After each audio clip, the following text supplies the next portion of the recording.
Bonjour à toutes, bonjour à tous. Je suis contente d'être avec vous ce matin. On a un quart d'heure de retard déjà, non, je crois. Donc il va falloir qu'on essaye de tenir les horaires. Donc je vais être très brève pour, je crois, féliciter l'UNIOPS d'avoir fait en sorte qu'on démarre cette discussion sur la loi française sur l'économie sociale et solidaire par un panorama de ce qui se passe dans le monde. Alors je crois que Christelle Lafay nous a préparé un panorama aux petits oignons qu'on va lui demander de présenter en essayant de tenir un horaire qui nous permettra ensuite de avoir le temps des questions. Donc pas plus d'un quart d'heure, Christelle, si c'est possible. Et puis, Élise Dubetz, qui... je n'ai pas présenté Christelle, mais je pense tout le monde te connaît, peut-être pas. Donc, Christelle Lafay est conseillère technique Europe et vie associative à l'UNIOPS. Et notre autre collègue ce matin est Élise Dubetz, qui est chargée de projet économie sociale et inclusion dans un think tank européen pour la solidarité et dont le siège est à Bruxelles. Alors Élise, elle nous parlera de l'économie sociale en Europe, ce qu'en dit l'Union européenne, et je crois que c'est Élise qui essaiera de nous aider à faire un parallèle avec la montée de ce concept sur l'entrepreneuriat social que la loi, le projet de loi ESS en France d'ailleurs apprivoise, je dirais moi, apprivoise. Et je pense que la concertation entre tous les acteurs dont vous, Monsieur le Président, au titre de l'UNIOPS, avez sûrement contribué à bien mener. Voilà. Donc, alors, je ne me suis pas présentée, je suis Nicole Alix. J'ai longtemps été parmi vous, puisque j'ai été à l'UNIOPS de... Voilà, on n'ose même pas le dire. Et puis, je crois qu'effectivement, à partir du traité de Maastricht, on a commencé, donc 91, même un peu avant, on a commencé à voir que les questions qui étaient portées par l'UNIOPS, quand bien même il n'y avait pas de compétences avérées, déclarées de l'Union européenne sur les questions sociales, de l'action sociale et de la santé, ces questions-là se déplaçaient à Bruxelles et qu'il fallait les prendre en charge. Et désormais, je suis en charge de l'économie sociale dans un think tank qui a été créé il y a une vingtaine d'années. On dit un think tank d'intérêt général qui s'appelle Confrontation Europe, où je traite les questions qui ont trait à l'économie sociale. Voilà, donc on va rentrer dans le vif du sujet. Christelle, donc, tu nous as préparé une présentation des lois sur l'économie sociale et solidaire. Peut-être que d'ailleurs, tu vas être obligé de nous dire que c'est pas forcément exactement comme ça qu'elle s'appelle, dans le monde et en Europe. Christelle, tu as le micro et donc tu as aussi la parole. Merci Nicole, bonjour à tous. Alors je vais faire un petit aparté rapide sur l'organisation de cette conférence. Nous avons fixé un objectif de parité, 50% hommes, 50% de femmes. Donc là, vous vous dites peut-être, ça commence pas très très bien. Vous n'avez pas tort, mais je vous rassure tout de suite. En fait, on a veillé à avoir une parité dans les intervenants et les animateurs, animatrices. Et donc, on a 10 hommes et 9 femmes qui viendront vous présenter, participer aux tables rondes. Voilà. Et donc, pourquoi une table ronde aujourd'hui si féminine ? Pourquoi ? Parce que, en fait, quand on a fait la table ronde sur l'entrepreneuriat social, celle de cet après-midi, on n'a trouvé que des hommes.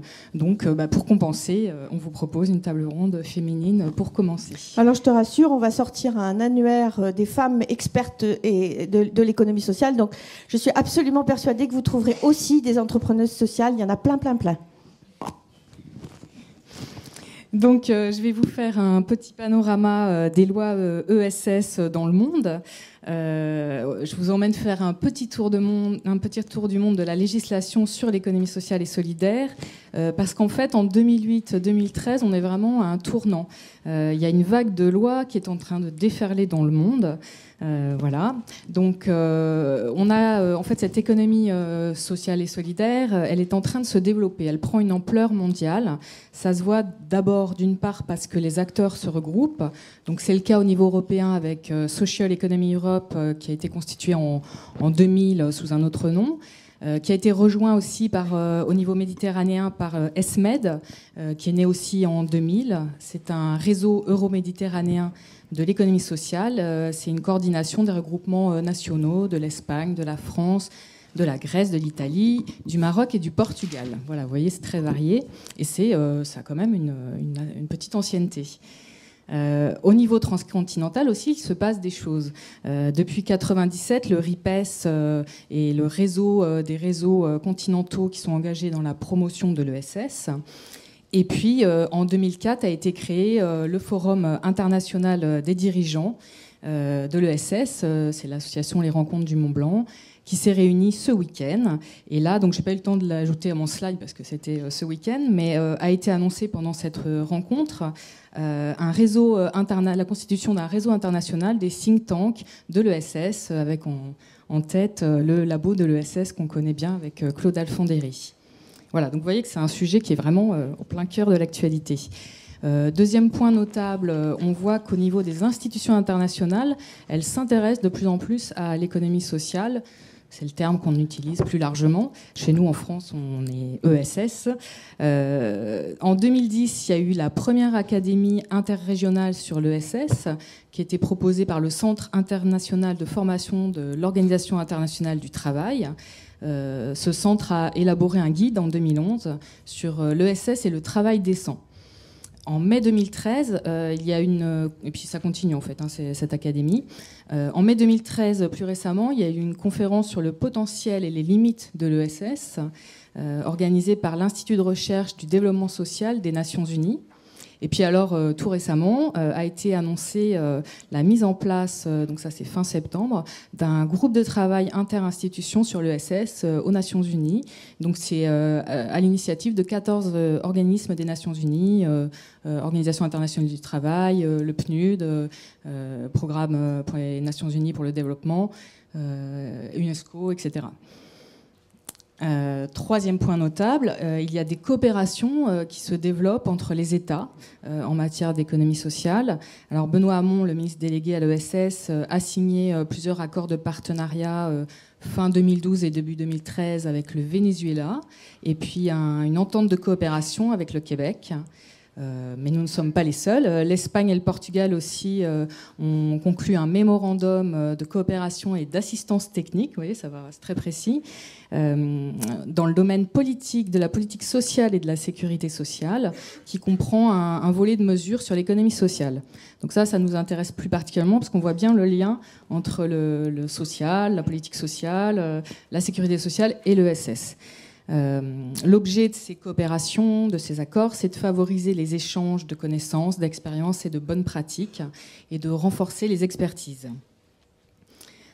On a également, en termes d'emploi, on voit aussi que c'est une économie qui se développe. Il y a plus d'entreprises, donc il y a plus d'emplois. En France, on a des statistiques qui appuient ces éléments. Donc, il y a une croissance de l'emploi dans l'ESS de 23% de 2000 à 2010. Ça fait 440 000 salariés en plus. Dans le même temps, le secteur privé hors ESS ne connaît une progression que de 7%. Voilà, et donc au total, sur les chiffres de 2012, ça fait 2 360 000 salariés. Au niveau européen, on a les mêmes données. C'est une étude de fin octobre 2012 du CIRIEC sur l'économie sociale qui nous le démontre. Entre 2002 et 2010, l'économie sociale est passée de 11 à 14 millions de salariés, soit une augmentation de 26%. Donc ce constat qu'on voit par ces différents éléments, il est corroboré par une reconnaissance légale qui est aussi en train de se développer. On voit qu'il y a une vague qui est en train d'arriver, une vraie institutionnalisation de l'ESS. Alors vous avez un tableau dans votre dossier où on vous a, on fait une petite recherche où on récapitule par continent, par pays les plus notables, les concepts qui sont étudiés, enfin qui sont abordés, parce qu'évidemment, des fois on parle d'économie sociale et solidaire, d'économie populaire, voilà. Les entreprises concernées, les politiques nationales, et puis s'il y a des organisations représentatives des acteurs, et s'il y a une loi ou un projet de loi en cours. Voilà, donc ça vous dresse déjà un panel. Il y a une vraie reconnaissance légale qui est en marche dans de nombreux pays. Alors, c'est une recherche associative qu'on a fait, c'est une équipe. Donc, je vais remercier Hélène Frison de l'URIOPS Nord-Pas-de-Calais, qui est documentaliste et qui a fait beaucoup de recherches, et également Naïma Abdelmalek, qui a donné un très bon coup de main dans la carte du monde que vous allez voir tout à l'heure.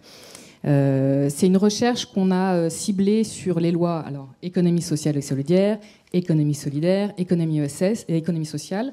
On n'a pas été chercher les lois sur les familles, comme disait Dominique Balmary, elles existent ces lois depuis très très longtemps, 1901 pour les associations, 1800 et quelques pour d'autres. On n'a pas non plus été voir sur les entreprises sociales, déjà il y en a un peu moins, c'est plus récent, et c'était pas le propos, on voulait cet ensemble d'économie sociale et solidaire. Donc on a cherché les législations nationales essentiellement, mais parfois je vais vous parler de quelques lois de région notables ou de provinces, dans les États fédéraux notamment. Donc c'est un premier rapport, ce n'est pas exhaustif, et maintenant on va passer à la séquence avec plein d'effets spéciaux. Alors, je vais commencer par les lois qui existent, donc de la plus ancienne à la plus récente, et puis après, je reviendrai vous parler un petit peu de chaque continent, mais très très rapidement pour faire une synthèse après.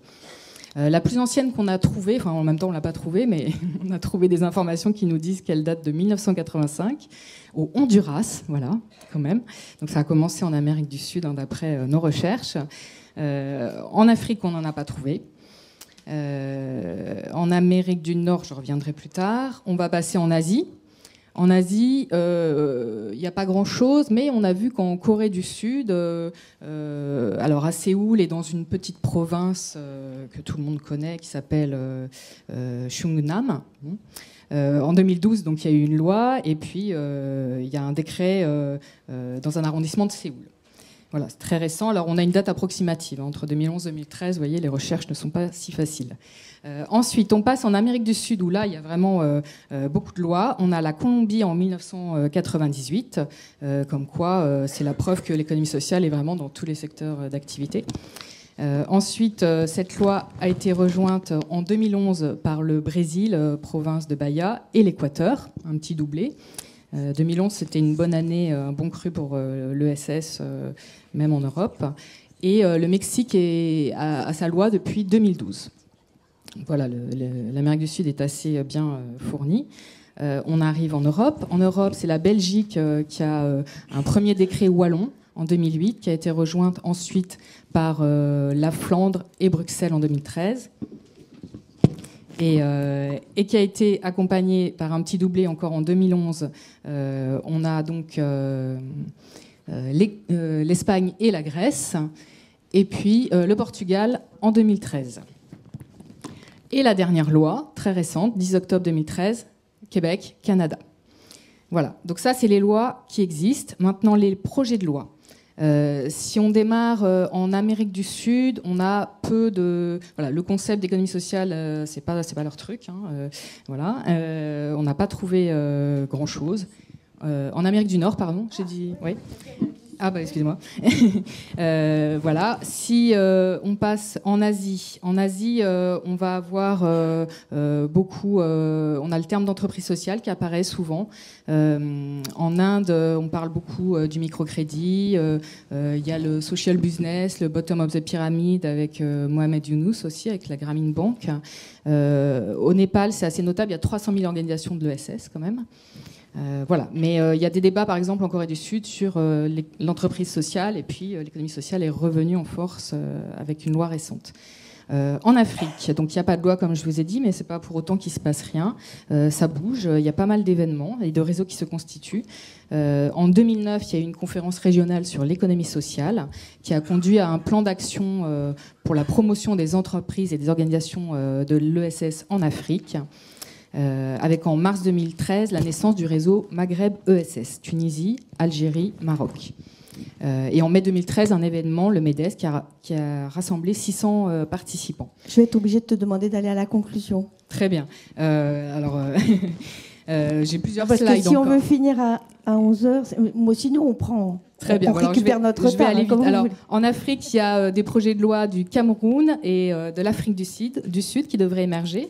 Je reviens en Amérique latine. En Amérique latine, on parle beaucoup d'économie solidaire, voire d'économie populaire.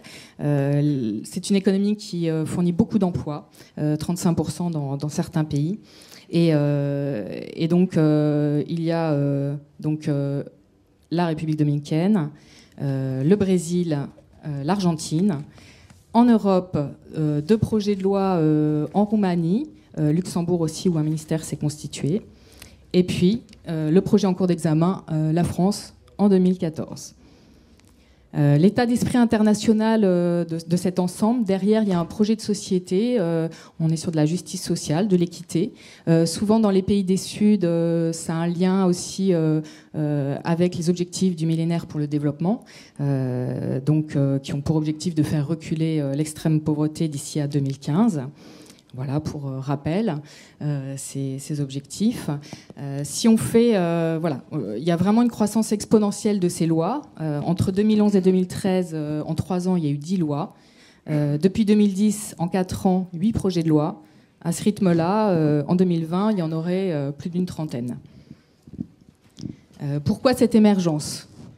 On peut se dire, en fait, il faut que les acteurs soient regroupés en réseaux représentatifs. Une prise en compte institutionnelle, un ministère, une politique nationale. L'ESS est souvent mieux étudiée, mieux comptée en termes de statistiques. Donc elle va être plus prise en compte par les pouvoirs publics. Et puis un élément important, c'est la crise économique, écologique et financière qui l'a fait émerger comme une solution, un axe de développement, voire une alternative au capitalisme. Les éléments communs de définition. Peut-être qu'on pourra les reprendre. Je pense que ça serait bien de les reprendre aussi pour la discussion, non ? Tu crois pas ? Parce que finalement, ce que tu viens de dire d'important, c'est qu'il y a des projets de société derrière. Donc tu vas rebondir là-dessus, là, maintenant, pour nous expliquer justement quels sont les projets de société qui sous-tendent les différentes acceptions. Dans le monde, là j'ai plus que 2 slides et c'est bon. Dans le monde, les éléments, le dénominateur commun de ces lois, c'est la primauté de la personne sur le capital qui revient souvent, le bénéfice collectif, les biens communs, la réciprocité. En termes d'entreprise, de forme juridique, c'est les associations, les coopératives, les mutuelles qu'on retrouve constamment. Parfois des entreprises sociales. Il y a la notion d'adhésion libre, pas de bénéfice individuel. La démocratie ou la gouvernance démocratique, et puis l'indépendance vis-à-vis des pouvoirs publics. Au niveau européen, on a aussi la primauté de la personne et de l'objet social sur le capital, l'intérêt collectif et l'intérêt général, la lucrativité encadrée, et puis la gouvernance démocratique. Alors la suite, on peut se dire, finalement, l'ESS, elle existe depuis le 19e siècle. Les entreprises de l'ESS n'ont pas attendu une loi pour exister et se développer. Alors qu'est-ce qu'on peut attendre d'un cadre légal ?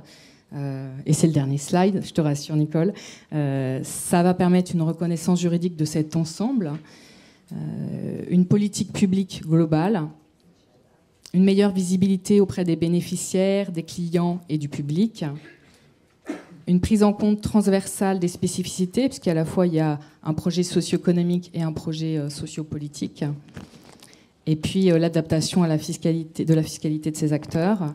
Et puis le soutien au développement et le changement d'échelle. Et finalement, ça peut permettre au niveau européen un front commun de loi ESS pour faire réémerger l'économie sociale et solidaire auprès des institutions européennes, pourquoi pas.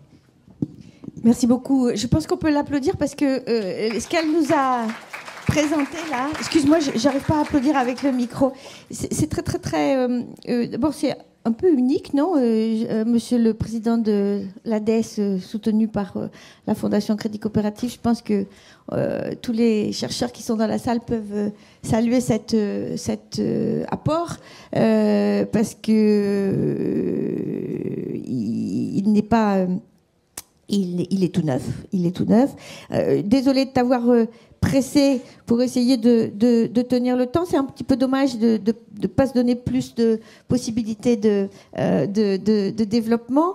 Je crois que tu as bien montré qu'en fait, il y a plusieurs... Enfin, il y a des projets de société qui sous-tendent les acceptions qu'on donne à économie sociale et solidaire.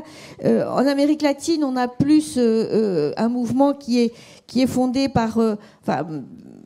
la transformation sociale, l'alternative, et souvent ils parlent de solidarité, économie basée sur la solidarité, c'est plutôt économie solidaire. Dans le monde anglo-saxon, et notre amie Élise va nous le dire, on est plutôt tourné vers social enterprise ou social business, mais c'est encore une autre exception. Et dans notre Europe continentale, on n'est plus sur économie sociale et solidaire.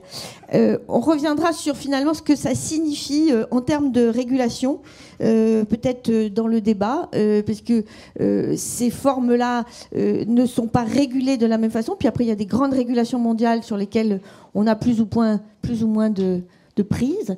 Mais avant de laisser, j'espère, un tout petit peu de temps au débat, Élise, donc vous allez nous camper le décor. Christelle a l'air très confiante. Voilà, il y a une coalition de tous les États européens pour défendre l'économie sociale et solidaire en Europe, c'est ça ? Moi, j'entends surtout parler beaucoup de... Ça marche pas, je vais vous donner le mien.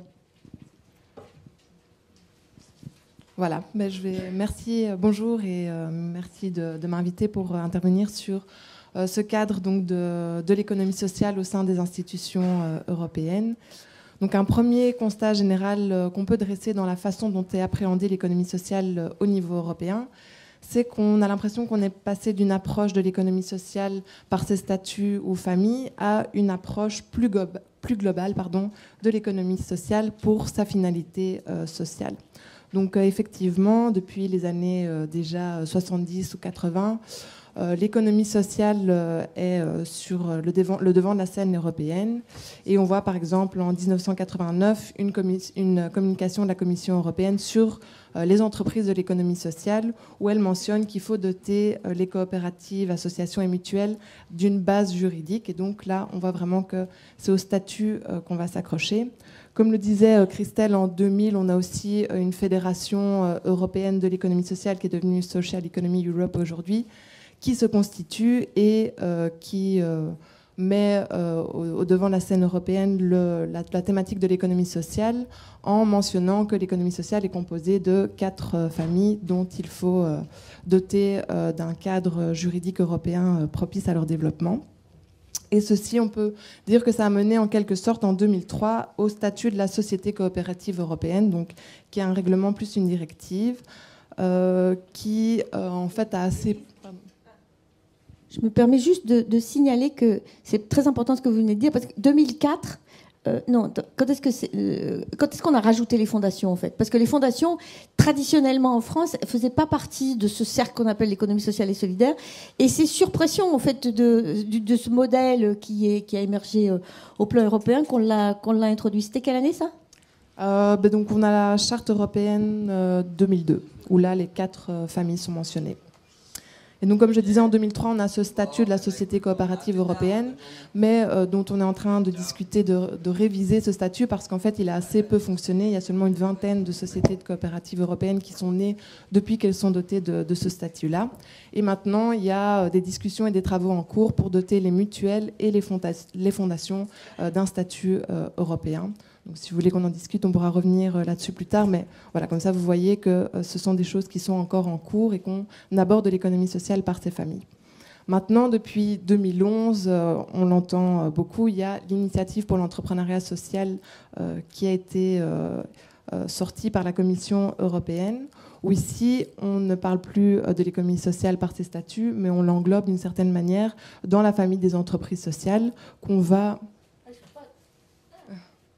Alors je dirais après que moi je ne suis pas d'accord. C'est la Commission dit les entreprises sociales font partie de l'économie sociale. Oui. Alors il faut soutenir ça, moi Oui. je dis.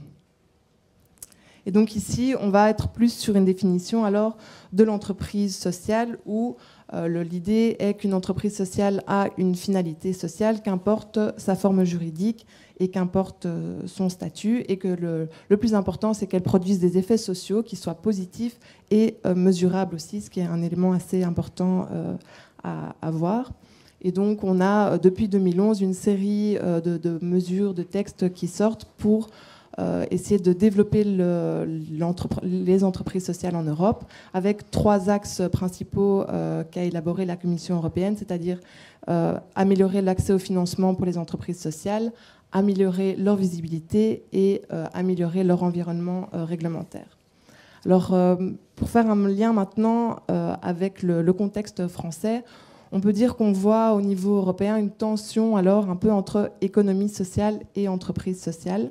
Avec économie sociale qu'on peut appréhender par ses statuts, on peut mettre l'accent sur un certain nombre de caractéristiques, dont un côté collectif, le fait que le but ne soit pas de faire du profit du tout, de non-lucrativité, et de l'autre côté, une entreprise sociale avec une définition un peu plus large, avec certains mouvements qui vont plus mettre l'accent sur le fait de certains individus et la possibilité d'avoir un objectif commercial à côté de cette finalité sociale. Et donc, on a un peu l'impression que l'Union européenne, maintenant, prend une vision assez large et une définition assez large, qui est sans doute le fruit d'un compromis, comme le disait Nicole, entre différentes tendances de façon de voir l'économie sociale ou les entreprises sociales en Europe, et donc d'une vision plus française à une vision plus anglo-saxonne, qui est plus sur effectivement les entreprises sociales, puisqu'il faut évidemment savoir que l'économie sociale est définie de différentes façons en Europe et est représentée de différentes façons. Et donc, c'est un peu le fruit de toutes ces différentes tendances. D'ailleurs, dans l'initiative pour l'entrepreneuriat social, la Commission indiquait qu'elle ne prétendait pas donner une définition normative des entreprises sociales et qu'elle laissait un peu place, à ce moment-là en tout cas, à une ouverture là-dessus. Et il faut aussi savoir que il n'y a pas vraiment de définition qui corresponde à toutes, même les institutions européennes. Et donc, parfois, en fonction de la direction générale au sein de la Commission européenne ou de l'institution à laquelle on va s'adresser, la définition de l'économie sociale ou de l'entreprise sociale va en fait un peu varier selon l'acteur vers lequel on se tourne. Et je fais juste un petit parallèle sur cette tension à ce qu'on a connu aussi en Belgique quand on a créé la société à finalité sociale, dans les années 90, où à ce moment-là, beaucoup de juristes sont montés au créneau pour montrer l'antinomie entre l'objectif social et la possibilité d'avoir un objectif de lucrativité. Mais malgré tout, ce statut est passé, et aujourd'hui, en Belgique, on a des sociétés à finalité sociale. Maintenant, si on veut voir aussi plus la place de l'économie sociale au sein des institutions européennes et des programmes, un constat qu'on peut faire, c'est que l'économie sociale est assez peu présente parce qu'elle est l'économie sociale, mais elle est plus présente par ses secteurs, par les thématiques dans lesquelles elle travaille. Donc au niveau des institutions européennes, par exemple, on a juste au niveau du Parlement européen où il y a un intergroupe dédié à l'économie sociale spécifiquement, mais sinon, si on est un acteur de l'économie sociale, on va s'adresser au Parlement européen via différentes commissions, emploi, affaires sociales, etc. Idem au niveau de la Commission européenne. Il y a eu avant une unité économie sociale, mais qui n'existe plus aujourd'hui. Et donc maintenant, l'économie sociale est représentée au sein de la Commission via différentes DG, donc emploi et affaires sociales, entreprises et industries, marché intérieur, etc. Évidemment, c'est la même chose au niveau du Conseil. L'économie sociale va être abordée en fonction des thématiques et des ordres du jour, puisque tous les pays, évidemment, n'ont pas de cellule, entre guillemets, économie sociale en leur sein. Au niveau des programmes, on voit aussi qu'il y a peu de programmes spécifiques dédiés à l'économie sociale, et que donc elle va s'insérer évidemment de facto selon les différents champs dans lesquels elle est active. Donc aujourd'hui, on pense par exemple évidemment à la stratégie Europe 2020, donc la grande stratégie globale de l'Union européenne à l'horizon 2020, où l'économie sociale n'est pas écrite noir sur blanc dans la stratégie, mais elle peut rentrer pour son rôle d'innovation sociale, son rôle en matière d'emploi, de développement durable, etc. Pareil dans les fonds structurels, donc je suis sûre que certains d'entre vous dans la salle sont amenés à faire appel au Fonds social européen notamment. Donc dans la programmation 2000-2006, il y avait un programme Equal qui était dédié au développement et la promotion de l'économie sociale, mais qui n'existe plus maintenant. Mais c'est possible, évidemment, pour l'économie sociale de s'insérer dans ces fonds structurels de nouveau, parce que les fonds structurels sont compétents en matière d'emploi, d'inclusion, de thématiques de santé, etc. Et que même dans la prochaine programmation, au sein du FSE, la Commission a mis une priorité d'investissement spécifique dédiée à l'économie sociale et aux entreprises sociales. Donc les deux sont inscrits dans cette priorité d'investissement. Et puis évidemment, depuis 2011, on a cette initiative pour l'entrepreneuriat social où la Commission inscrivait dedans qu'elle voulait que l'économie sociale soit un peu plus présente dans les politiques européennes. Et donc depuis 2011, on voit une inscription un peu plus importante. Alors pour conclure, en préparant cette table ronde, on me disait mais essaye d'expliquer pourquoi est-ce que certains chantiers avancent mieux que d'autres, qu'est-ce qui fait qu'il y a certains statuts qui sont passés au niveau européen, pourquoi est-ce qu'on parle plus d'économie sociale, d'entreprise sociale. Alors j'ai pas évidemment de réponse, d'une grande réponse à vous donner, j'ai donné quelques éléments et je voulais encore pointer 2 éléments qui permettent de comprendre le contexte européen. Un premier élément, c'est qu'on voit vraiment aujourd'hui au niveau de l'Union européenne qu'on passe de plus en plus à de la soft law plutôt que de la hard law. Donc en soi, l'idée qu'on voit de plus en plus l'influence des États et des intérêts nationaux plutôt au détriment en fait finalement un peu de l'intérêt général qui est censé être représenté par la Commission européenne, mais qui évidemment est elle-même aussi influencée par tout un jeu d'influence, de lobby, etc., de certains acteurs.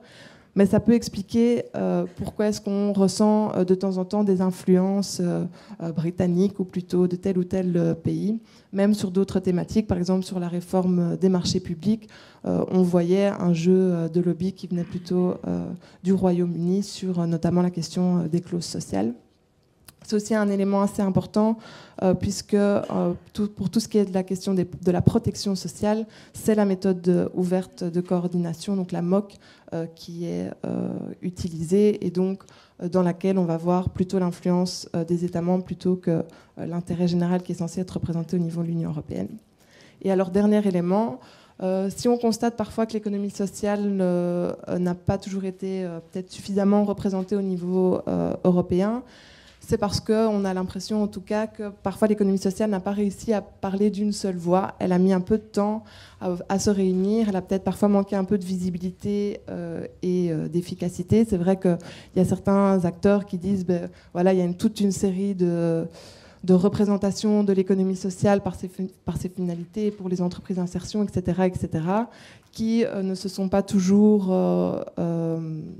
insérés dans une stratégie plus globale au sein de, par exemple, Social Economy Europe. Et donc, ça a peut-être un peu manqué. Et donc, c'est vraiment important de pouvoir se réunir quand on a une même vision pour pouvoir la partager au niveau de l'Union européenne. Et alors, je conclurai en disant que voilà, l'Europe n'est pas uniquement le fruit de ce qui se passe à Bruxelles. Tout le monde peut participer, tout le monde peut être acteur de cette Europe. Et donc, c'est important de pouvoir anticiper évidemment ce qui se passe et de pouvoir agir au niveau européen et de pouvoir participer. Et donc, je pense par exemple à la mesure d'impact social qui est vraiment au cœur maintenant des discussions au niveau européen. Et c'est vraiment important de pouvoir intervenir sur cette thématique-là pour faire en sorte qu'on n'arrive pas à une politique de résultats qui prime sur tout le reste et qu'on puisse inscrire dans cette mesure d'impact social certains critères qui, pour l'instant, ne sont pas mentionnés, comme la gouvernance. Merci. Merci Élise, on l'applaudit aussi. Moi, je pense que mon rôle est très modeste. En plus, le temps est échu. Donc, on va passer à la table ronde qui suit. Je ne sais pas si on a le temps de...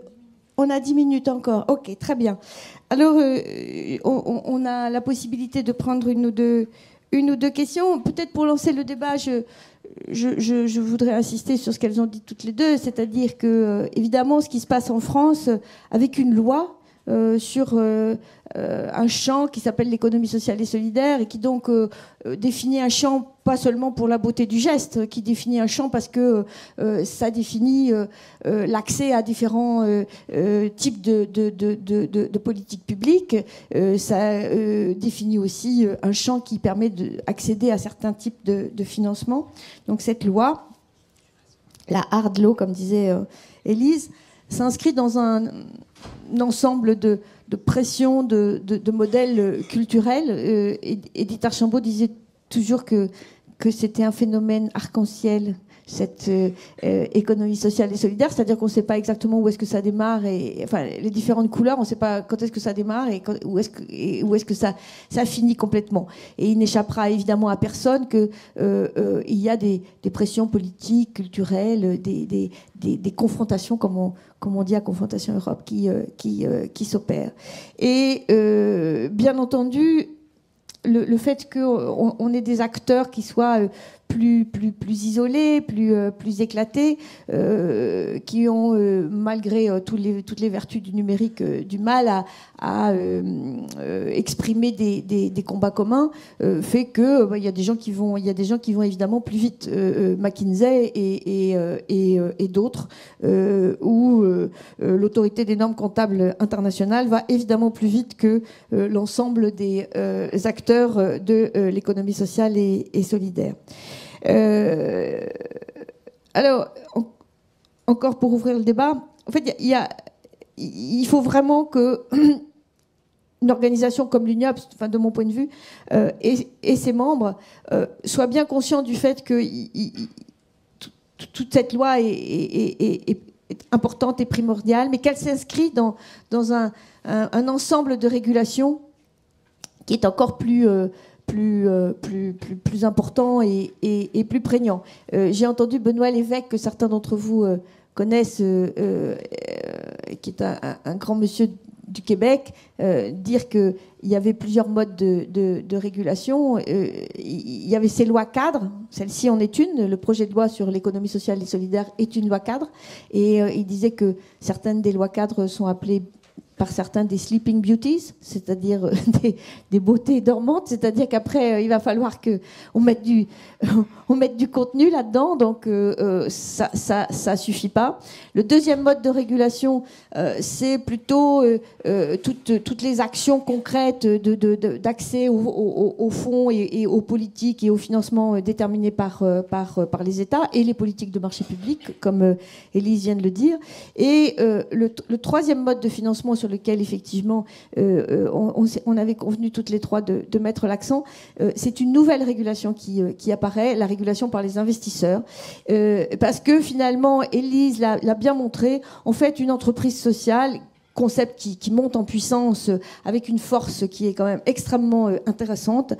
Une entreprise sociale, personne ne sait exactement ce que c'est. D'ailleurs, il y a des statisticiens anglais qui ont montré que on a changé les définitions en Angleterre. On est passé de 5 000 à 62 000 en 5 ans parce qu'on a changé les critères. Et évidemment, ça fait toujours plaisir à un gouvernement d'avoir, quand on dit qu'on va favoriser l'entrepreneuriat social, eh bien, ça fait toujours plaisir d'avoir un chiffre qui bondit comme ça. Et bon, voilà, il suffit je ne dis pas de manipuler les statistiques, hein, mais de simplement s'arranger pour que les définitions s'agrandissent. Donc, personne ne sait trop ce que c'est qu'une entreprise sociale. Et donc, on glisse effectivement de plus en plus vers une acception de ces entreprises sociales qui est mesurée via les résultats, beaucoup moins par les process. La gouvernance, Élise l'a dit, la gouvernance finalement est censée venir un peu en plus. C'est un peu la cerise sur le gâteau. Le lien entre le process, le lien entre le caractère non lucratif et le type de production de biens et de services qui est constaté est beaucoup plus ténu. Les phénomènes de mesure qui sont maintenant aussi peut-être considérés comme très rassurants, parce que comme les politiques ils savent plus trop bien quoi faire, et avoir des indicateurs, des tableaux de bord qui sont censés être très scientifiques et qui permettent de fonder des décisions, ça rassure tout le monde. Donc on fait des mesures de l'impact de ces entreprises sociales ou de ces gens de l'économie sociale et solidaire. Et c'est ça qui guide notamment les investissements. Donc tout ce côté soft law, effectivement, est très puissant. Et donc, il faudra tout au long de la journée que vous réfléchissiez bien, non seulement à ce qui se passe là tout de suite, mais ce qui va se passer dans les années qui vont venir, parce que on est face à des phénomènes de transformation sociale qui font que, effectivement, il y a de plus en plus d'acteurs qui vont aussi vouloir s'occuper du social. Voilà. Donc, ça, c'était mon introduction au débat. Est-ce qu'il y aurait une main ou deux qui se lèverait pour poser des questions? Oui, voilà, au fond là-bas, je ne sais pas si Doris passe le micro. Est-ce qu'il y a une autre question? Comme ça, on les prend toutes les deux et on demandera à nos deux intervenantes de réagir. Il n'y a qu'une question? Monsieur? Oui, bonjour. Donc, pour être certain d'avoir bien... Vous précisez? Oui, vous présentez, pardon. Je me précise, donc. Excusez-moi. Patrick Payot, directeur général de l'association Abège Solidarité à Lille. Oui, pour bien préciser le cadre, j'aimerais savoir, est-ce qu'il y a quelques indicateurs un peu clairs qui permettraient de savoir si telle action menée entre ou pas dans le cadre de l'ESS? Par exemple, un CHRS, est-ce que ça rentre dans l'ESS ou est-ce que c'est l'association qui porte le CHRS qui rentre dans l'ESS? Est-ce qu'un centre social rentre dans l'ESS? Est-ce que vous voyez? Alors ça, je ne sais pas si c'est le nôtre. Je me retourne vers le président et vers Christelle. Ça, je pense que ça va être l'objet de la table ronde d'après. Parce que c'est là, pour vous savoir raisonnez si je reste sur... ou si je m'en vais. Ah non, restez. Puis je pense qu'il y a même à manger un peu plus tard. Non, ce qui veut dire que la réponse est évidemment oui. Ça veut dire que ce qu'on a, moi je retiens de ce que vous posez comme question, ça veut dire que ce qu'on a présenté n'éclaire pas ce type de question. Non. D'accord. Ok. Donc on n'a pas été clair, hein, les dames. Ok. Alors du coup c'est peut-être la transition pour la table ronde d'après. Voilà. Dans le monde, si on devait répondre à votre question, non pas d'un point de vue français, mais d'un point de vue européen ou d'un point de vue international, on dirait que un CHRS fait forcément partie, de mon point de vue, de tout le mouvement entreprise sociale. Hein? Après, on pourrait se dire que un CHRS, c'est pas forcément piloté par une entreprise de l'économie sociale, au sens que le projet de loi va le définir. Il pourrait être très bien déterminé au plan international, Edith, je dis. On pourrait... En français, oui, ça c'est clair. Mais on pourrait dire qu'il pourrait y avoir dans d'autres pays une définition de ce type d'activité qui n'entre pas dans le cadre strict de l'économie sociale et solidaire. Ça ferait partie je sais pas, parce que ça serait fait en partenariat avec une grande entreprise qui voudrait favoriser de l'insertion ou des choses comme ça, et ça ne serait pas forcément l'acception française de l'économie sociale et solidaire. C'était seulement ça que je voulais dire.